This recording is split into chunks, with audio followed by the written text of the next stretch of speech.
jedhama bakkin irraa dhufe soostanya baariidha. እና ogaan dhufu mataan baay'ee na dhukkuba ture. Nan dhukkubsadee mana hojiitti hafee jechuudha. Achi naan dhufu nu kadhatanii bishaan kana nan fudhadhee gara fuulduraatti nan bahe bishaan fidadhu kottu yennaan afurra manna keessaa bahe. እና utuma kanaan jiranuu wanti qabamee gadi isiniin dhiifama jedhanii utoo kadhachaa jiranuu waan nan jalaa qabamee ture gannaa dhiifame jechuudha.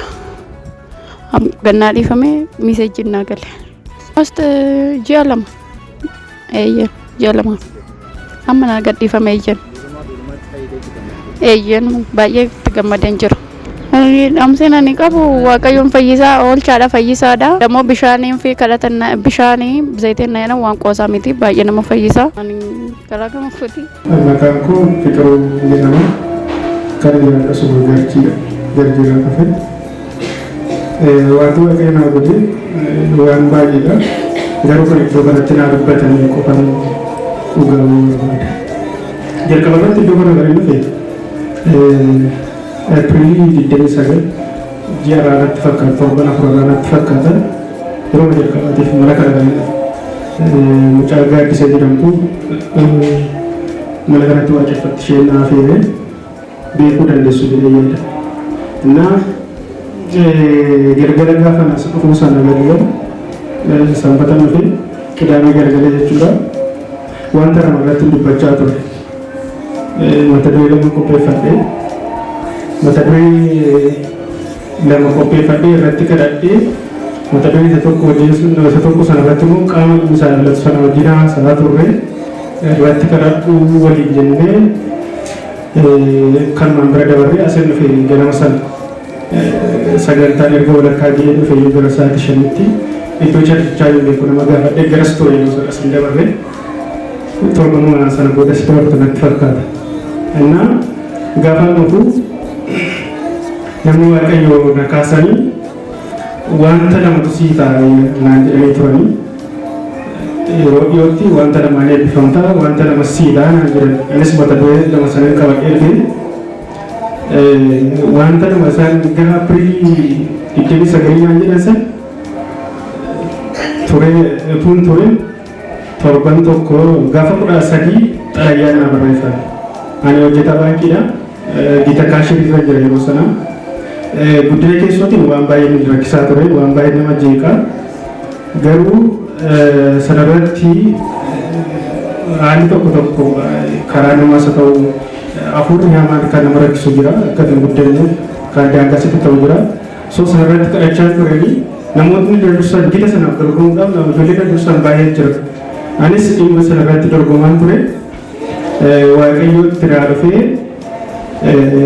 gaafa 13 Mee 13 ture ji'a kana keessa Apirilii gaafa 29 naa kadhatame gaafa 13 xalayaan naa barreeffame opereeshin manaajeeritti guddadhee kuma rakkoo gabaatii kanaaf dhufee waaqayyoon akkasii naa galateeffattan hin barbaada.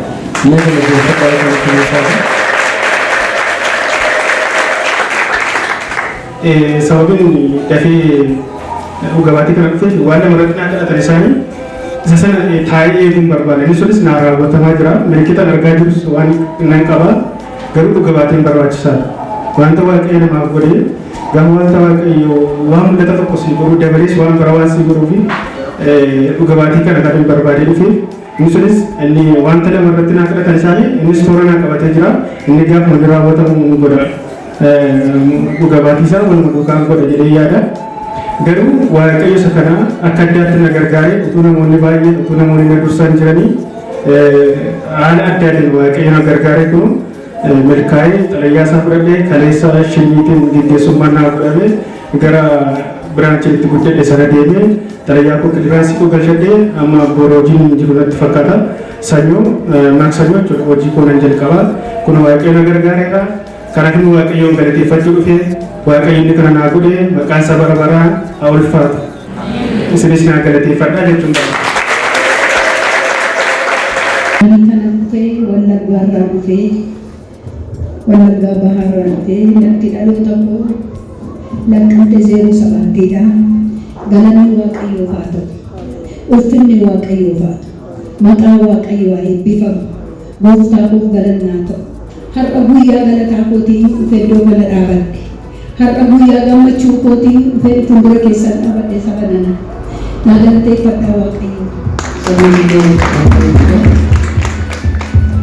Egaa qalbii miti iddoon kun iddoon aarsaa kun qalbii miti yaa saba nana. Abbaan argee miila dhoqqeedhaan miila owwaaraan fiigee dhufee aarsaa kana yaabbatu. Aarsaa kana argachuu baay'ee kadhadhe ani. Iddoo kana dhaabachuuf baay'ee kadhadhe. Waaqayyoon nan kadhadhe immoo amanamaadha. Iddoo kanaan na ga'e galanni isaaf haa ta'u.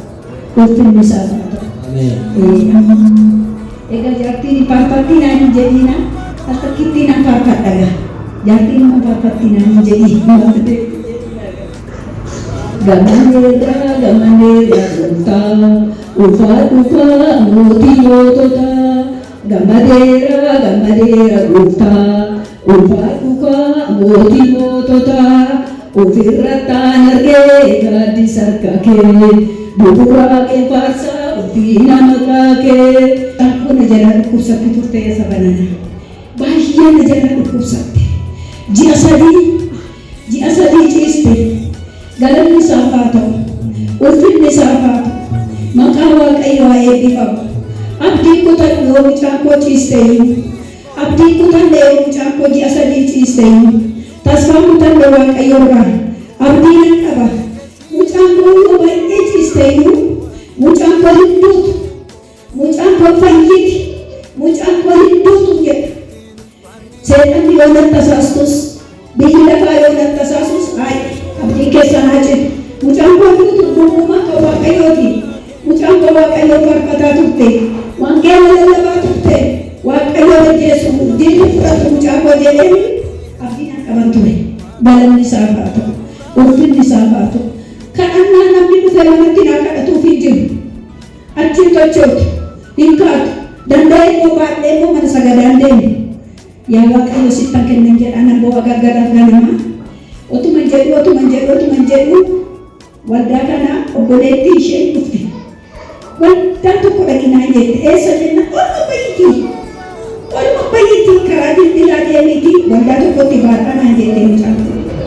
Naanna qaali attam godhee isheen attam godhee ani namummaayye ani nan dhaqa waldaan sun dasmeedha. Anis dhiphina keessa jira ani na dhaqa jette. Ish ati deemi yoo fedha Waaqayyoo ta'e immoo na dhaqaa jette. Otuma akkas jedhu mucaan ijji ishee akkasitti dhaabateeru maayee jetteenna dhaqi waldaa sana. Waaqayyo waa sitti dubbata waa'ee kee. Waaqayyo waa sitti dubbata waa'ee koo. Dhaqi anumaan ta'u jette. Mucaa tokkoo qaba. Mucaa xinnoo nan qaba. Mucaan sun eenyu wajjin teessan akkasitti si dhiisee deema. Sooressaan na bira jirti yoo. Waaqayyo ani nan deema gara mana kee. Ati immoo mucaa koo biratti hafi. Ani gara mana kee ati mucaa koo eegi mucaa koo biratti hafi jedhee shaq jedhee na dhufee galanni Waaqayyoof haa ta'u. Ulfinni Waaqayyoof haa ta'u. Ishee tokko keessaa seexanni baate asitti kadhatamee fi galanni isaaf haa ta'u. Amma ishee kanaafis mucaan koo du'uu fi ani du'aa gatee dhufe yaa nama Waaqayyoo. Mucaan koo du'uu fi ani du'aa gatee dhufe ciisti jedhee gaafa nu dubbadhu naa kadhatee bishaan irratti kadhatame naa kenne. Ishii jedhee fudhadhee nan galee amantiin maan fuutee galee ol qabeen kan ishee ol qabeen bishaan kana nan dhobaasaa gagagagagagaggootee dhugdi. Isa ishee dhugdu garaa ishee keessa gugugugisan dhufee maayilii garaa ishee keessa immoo Yesuus kana dhaamsi jedhee bishaan kana obaasee ammas mataa isheettis nan naqee bishaan kana xinnoo isheetiin ishee nan miicee hin ciiste. Nan ta'a maayilii hantu sagalee kee guddaadhaan jedhe. Nan fayyee maayee jette maayila achuma gadi ayina koo keessaa mana koo keessaa amma godaatti na labalabaa darbe waan isaan beeku na labalabaa gadi gara miila koo keessaatti gadi darbe ani afurri koo natti deebi'e jette. Galanni Waaqayyoo.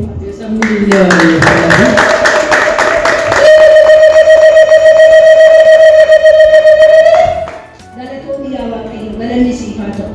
Amma nan gammadee dhaqee ishee jalatti nan jilbeeffadhee nan kadhadhe kan ishee qabee mataa ishee qabee miila ishee qabee nan kadhadhe yaa Waaqayyo mul'ata gaariitti mul'isi inni du'aa fayyiste mul'ataan itti mul'atu abiddaan itti mul'atu mucaa kana nan jedhe dhugaadha halkan sana halkan bishaan malee halkan haleluuyaatti tubaabuuf ta'e mucaan buutee jedhee namni abdii kutate maal ishee sassaaba maal ishee owwaalanaa jedha namni garuu waaqayyo mucaa koos ni ajjeesne mucaa koos namni sassaabu siti mucaa koos namni owwaalu jiru owwaalas na ooshi gooftaan koo waaqayyo naa galateeffadha galanni isaa waaqayyo dhuguma waaqayyo utuu laphee keenya laanne waaqayyo utoo garaa keenya kennine waaqayyo utoo amananne abeet yaa waaqayyo gara bukkee keenyaa dhaabatu abeet yaa waaqayyo gurra qabaatu dhaggeeffata dhugaadha gurra qabaatu dhaggeeffata ija qabaatu bira jira waaqayyo nurraa fagoo jiru ija qabatan nu ilaala namni kan fedhe haa jedhu seexanni kan fedhe haa jedhu ani abdiidhaan amanteedhaan ani mucaan koo hedduutu gonkumaa yoo rakkadheeyyu yoo dhiphadheeyyu mucaan koo yoo dhukkubsatteeyyu mucaan koo gonkumaa hedduutu Yesus gooftaadha Yesus jira jedha malee mucaan koo hedduutu jiru galanni waaqayyo na galateeffadha